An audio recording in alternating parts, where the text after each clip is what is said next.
निर्भीड, निपक्षीय, रोखोक, कणखर वाहनाचे लोकप्रिय live news channel Pandharpur live. पुण्यातून एक धक्कादायक बातमी समोर आली आहे।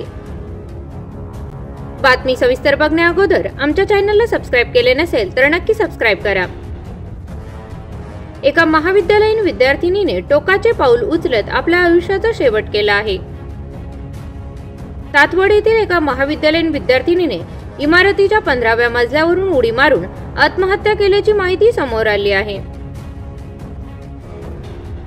या प्रकरणी पोलिसांनी केलेल्या तपासात आत्महत्येमागील कारणही समोर आलं आहे। सहिती कलुगोटाला रेड्डी, वय वर्ष 20, राहणार अक्षरा एलिमेंट सोसायटी, तातवडे असं आत्महत्या केलेल्या विद्यार्थिनीचे नाव आहे। मिळालेल्या माहितीनुसार वर्गमित्राकडून सतत होणाऱ्या मानसिक आणि शारीरिक त्रासाला कंटाळून तिने हे टोकाचे पाऊल उचलल्याचे समोर आले आहे। सहिती अक्रोडीतील एका महाविद्यालयात इंजिनिअरिंग मध्ये 3ऱ्या वर्षात शिकत होती।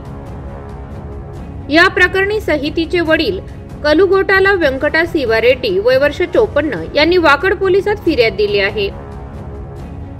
सहितीने आत्महत्यापूर्वी आपल्या मोबाईलमध्ये अनेक व्हॉइस मेसेज करून ठेवले होते।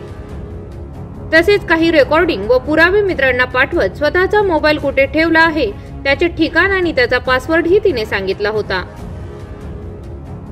तिच्या मित्रमैत्रिणींनी या सर्व प्रकाराची माहिती तिच्या पालकांना दिली।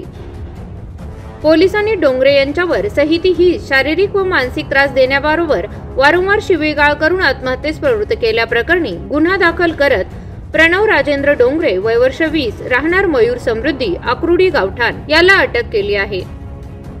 न्यायालयाने त्याला 3 दिवसाची कोठडी सुनावली आहे।